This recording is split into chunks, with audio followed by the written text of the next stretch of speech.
It was a crisp autumn evening, the sun dipping below the horizon, casting long shadows across the quiet suburban streets. I had just finished my evening jog and was making my way back home when I encountered something that would haunt my nightmares for years to come. As I neared my house, I noticed a van parked at the end of the street, a nondescript white van with tinted windows. It sat there, ominously still, and something about it sent a shiver down my spine. I quickened my pace, my footsteps echoing in the deserted street. I was about to dismiss my unease as mere paranoia when I noticed a man leaning against the van.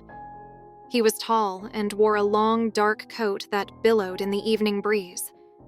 His face was obscured by a wide-brimmed hat, casting his features in shadow. I slowed down, trying not to draw attention to myself, but my heart raced with a growing sense of dread. The man was watching me, his eyes hidden in the darkness beneath the hat's brim. I couldn't shake the feeling that I was being targeted. I reached into my pocket, clutching my phone tightly, ready to dial 911 if necessary. As I passed the van and the mysterious man, I tried to keep my composure, but my fear was palpable. Suddenly, he straightened up and began to follow me, his steps echoing in the empty street. Panic surged through me as I quickened my pace, my footsteps now accompanied by his. I knew I needed to reach safety, to get to my house before he could close in. I fumbled for my keys as I approached my front door. The man was almost upon me now, his presence looming like a dark cloud. With trembling hands, I managed to unlock the door just in time, darting inside and slamming it shut. I peered through the window, my heart pounding in my chest. The man stood on the doorstep, his face still hidden by the hat, but I could feel his eyes boring into me. He reached for the doorknob and I screamed, causing him to recoil. "Get out of here," I shouted, my voice shaking with fear. The man hesitated for a moment, his hand still on the doorknob before turning and vanishing into the night. I watched as he retreated to the van, got inside, and drove away, leaving me in a state of shock. I called the police immediately, describing the man and the van in as much detail as I could. They assured me they would patrol the area and keep an eye out for any suspicious vehicles. The following days were filled with anxiety as I couldn't shake the feeling that I was being watched. I avoided going out after dark and double-checked all the locks on my doors and windows. My friends and family dismissed my fears as the result of a harrowing encounter, but I knew something was amiss. Weeks turned into months, and the memory of that evening began to fade. I convinced myself that I had overreacted, that the man in the hat had been nothing more than a strange passerby. That is, until I received a letter in the mail. There was no return address, only my name scrawled across the envelope. Inside, I found a single sheet of paper, covered in handwritten text. The words sent a chill down my spine. "We'll meet again, when you least expect it." My fear returned with a vengeance. I contacted the police again, but there was little they could do without concrete evidence. I installed security cameras around my house and became hyper-vigilant, constantly watching for any sign of the mysterious man. Months turned into years, and I never encountered the man in the hat again. But his words continued to haunt me, a sinister promise that left me in a state of perpetual dread. To this day, I can't help but wonder who he was and what his intentions were that fateful evening. The memory of that encounter serves as a chilling reminder that danger can lurk in the most unexpected places, and that some nightmares never truly fade away. It was a Friday night like any other, the city's neon lights casting an eerie glow over the bustling streets. I had just left the local bar after a night out with friends, the warmth of alcohol still coursing through my veins. As I walked down the dimly lit streets toward my apartment, little did I know that my night was about to take a terrifying turn. The city was alive with activity, but I felt a growing sense of unease as I navigated the labyrinthine alleys that led to my building. The alcohol had dulled my senses, making me more vulnerable than I realized. The streets seemed to stretch on forever, and I couldn't shake the feeling that I was being watched. My footsteps echoed in the quiet alley, and I quickened my pace, eager to reach the safety of my apartment. The cobblestone path seemed to twist and turn, disorienting me as I stumbled forward. That's when I heard it, the soft, shuffling sound of footsteps behind me. I turned to look, but the narrow alleyway was empty, shrouded in darkness. My heart raced as I continued walking, convinced that it was just my imagination playing tricks on me. But the footsteps persisted, growing louder with each passing moment. I finally reached the entrance to my building and fumbled for my keys, my hands trembling. As I glanced over my shoulder, I caught a glimpse of a figure lurking in the shadows, a man with ragged clothes and wild, unkempt hair. His eyes gleamed with an unsettling intensity. Panic surged through me as I struggled to unlock the door. The man approached, his footsteps growing louder, and I could hear his ragged breathing. Just as he was about to reach me, I managed to push open the door and rush inside, slamming it shut behind me.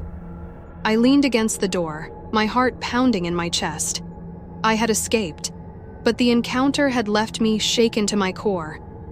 I couldn't help but wonder what the man's intentions had been. Had he been following me, waiting for the right moment to strike? I called the police, describing the man as best as I could. They assured me that they would patrol the area and keep an eye out for any suspicious individuals. But despite their efforts, the man was never found, and his true identity remained a mystery. Days turned into weeks, and the memory of that encounter continued to haunt me. I became paranoid, constantly looking over my shoulder and avoiding the dark alleys that had once been a shortcut to my apartment. The city I had once loved now felt like a labyrinth of shadows and secrets. One night, as I lay in bed, I heard a faint tapping at my window. I froze, my heart pounding in my chest. The tapping grew louder, more insistent, and I mustered the courage to investigate. I approached the window cautiously and peered outside, my breath catching in my throat. There, in the dim light of the street lamp, I saw the man from the alley. His eyes locked onto mine, filled with a chilling determination. I screamed and backed away from the window, my hands trembling. I called the police once more, but by the time they arrived, the man had vanished into the night, leaving behind only a sense of dread. The police increased their patrols in the area, but the man remained elusive. I lived in constant fear, knowing that he could strike at any moment. The city that had once been my home now felt like a prison. To this day, I don't know who the man was or what his intentions were. The memory of that encounter still haunts me, a chilling reminder that danger can lurk in the most unexpected places, and that some nightmares never truly fade away.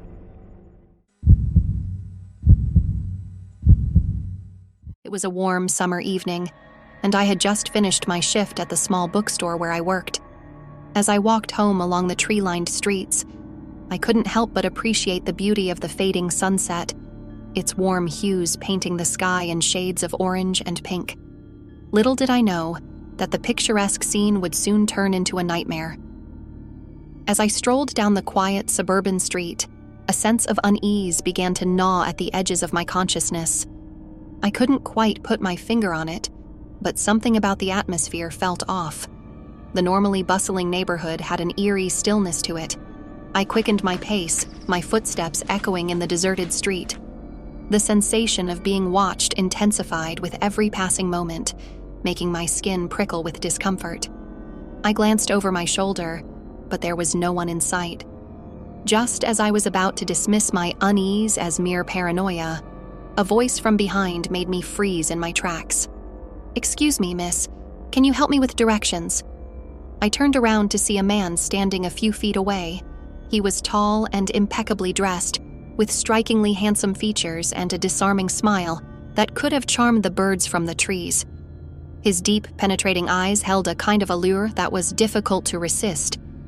I felt a strange mixture of attraction and uneasy. His presence was captivating, but something in the pit of my stomach warned me to be cautious.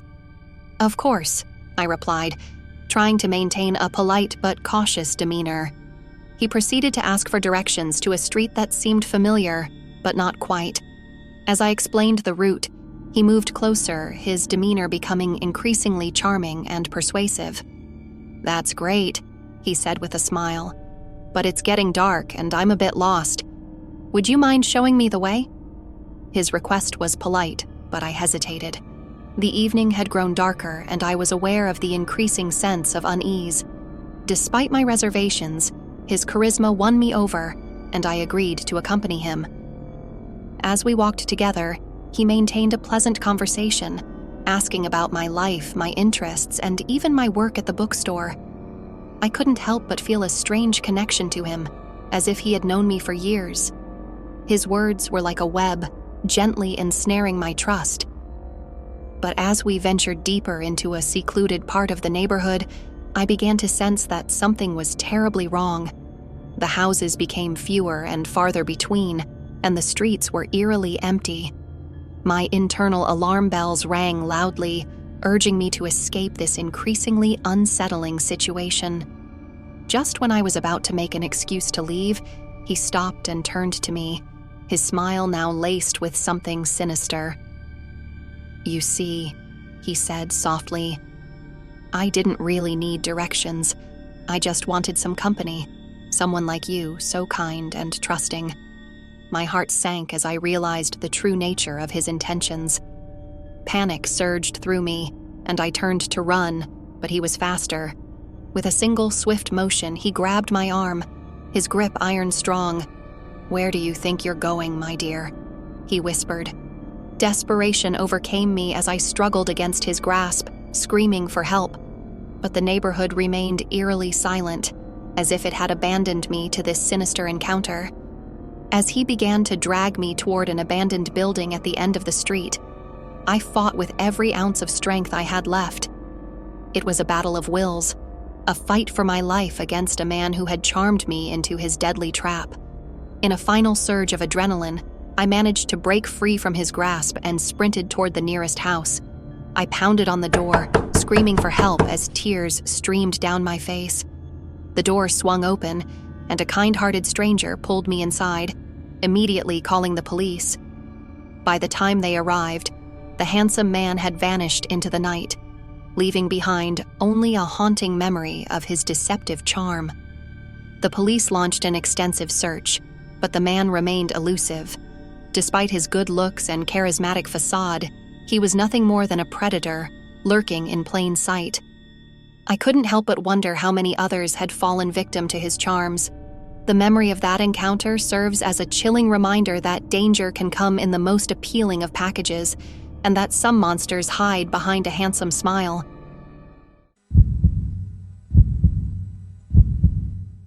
It was a typical autumn afternoon, the kind that brings a chill to the air and a golden hue to the leaves. I was walking home from school, my backpack heavy with textbooks, and the thought of homework weighing on my mind. Little did I know that this ordinary day would soon take a terrifying turn. I had always taken the same route home, a well-worn path through a quiet suburban neighborhood. The houses were like familiar landmarks, and I never felt unsafe in my peaceful little town. But as I turned the corner onto Oakwood Street, something felt different. A sense of unease washed over me, a feeling that I couldn't quite shake. I glanced around, but everything appeared normal. The houses, the trees, the distant sounds of children playing. Still, the feeling of being watched lingered. I quickened my pace, trying to put distance between myself and whatever was causing my unease. As I walked, I heard the faint sound of footsteps behind me, matching my every move. I stole a glance over my shoulder, but no one was there. The feeling of being watched intensified. I decided to take a different route, hoping to lose whoever, or whatever, was following me. I cut through a small park, the rustling leaves and the distant laughter of children providing a semblance of comfort. But the footsteps persisted, growing closer with each passing moment. My heart raced as I realized that I was not alone. I could see the silhouette of a man, tall and imposing, emerging from the shadows of the trees. His face was obscured by a hood, casting his features into darkness. I broke into a run, my backpack bouncing on my shoulders as I darted down a side street. The footsteps behind me quickened, and I knew I had to find help. I spotted a house with its front door ajar and rushed inside, not stopping to think of the consequences. "Please help me. Someone's following me." I cried out to the startled woman who stood in the living room. She must have sensed the urgency in my voice because she quickly closed the front door and dialed 911. I stayed with her, my heart pounding as we waited for the police to arrive. Minutes felt like hours as we sat in the dimly lit living room, the only sound the ticking of a grandfather clock on the wall. The feeling of dread still hung in the air, and I couldn't shake the image of the hooded figure pursuing me. Finally, the police arrived, and I gave them a description of the man who had followed me. They assured me they would patrol the area and do their best to find the suspect. With a sense of relief, I left the stranger's house and continued my walk home. Days turned into weeks, and the memory of that encounter began to fade. I returned to my routine, feeling safer with the increased police presence in the neighborhood. But one evening, as I walked home from school, I felt a familiar sensation, the prickling feeling of being watched. I quickened my pace, my heart pounding in my chest. The footsteps behind me matched my every move, and I knew I was being followed once again. I glanced over my shoulder and saw the hooded figure, his face still hidden in shadow. This time, I didn't run. Instead, I dialed 911 on my phone and spoke to the operator, my voice trembling as I described the situation. I knew I had to keep moving, to stay in well-lit areas where I could be seen by others. As I neared a busy intersection, the hooded figure remained in pursuit. But something had changed. He seemed hesitant, as if he didn't want to approach a crowded area. I seized the opportunity and ran toward a group of people waiting for the light to change. The hooded figure stopped at the edge of the intersection, his hooded gaze fixed on me. I could see the frustration and anger in his posture, but he made no move to approach me. The police arrived moments later, and the hooded figure disappeared into the shadows once more, melting away like a wisp of smoke. Despite an extensive search, he was never found, and his true identity remained a mystery. To this day, I can't help but wonder who he was and what his intentions were. The memory of those encounters still haunts me, a chilling reminder that danger can lurk in the most ordinary of places, and that sometimes it's the shadows that pose the greatest threat. It was a chilly autumn evening, and I had just left the small cafe where I often spent my afternoons, engrossed in my writing. The sun was setting, casting long shadows over the quiet, tree-lined street. The leaves rustled underfoot, creating a soothing symphony of autumnal sounds. I walked briskly, my breath forming little puffs in the cool air. As I turned onto a side street, I noticed a peculiar figure up ahead. It was a woman, standing alone on the sidewalk, her silhouette strangely elongated by the dimming light. She wore a tattered coat and a wide-brimmed hat that obscured most of her face. In her gloved hands, she clutched a bundle wrapped in a tattered shawl. My curiosity got the best of me, and I slowed my pace, trying to get a better look at her. As I drew closer, I noticed something deeply unsettling. She was staring directly at me, or at least it felt that way. Her gaze was intense, unblinking, and seemed to penetrate my very soul. I could feel the hairs on the back of my neck stand on end. My instincts told me to cross to the other side of the street and avoid her, but something inexplicable compelled me to continue forward. It was as though her eyes had cast a peculiar spell upon me. As we neared each other, she extended her arm, her bony fingers beckoning me closer. Her voice, barely above a whisper, reached my ears. "Would you help me, dear?" she said, her tone soft but eerily persuasive. My heart raced, and a sense of foreboding washed over me. I should have turned and fled, but the enigmatic woman's aura held me in place. In a trance-like state, I found myself nodding in response. The woman shuffled closer, her gait uneven and labored, and she lowered the bundle she had been clutching. Inside, I saw a bundle of wilted flowers, their petals withered and brown. She explained that she was seeking help to place the flowers on a grave in the nearby cemetery, as she was too frail to do it herself. Her request seemed harmless enough, and I reluctantly agreed.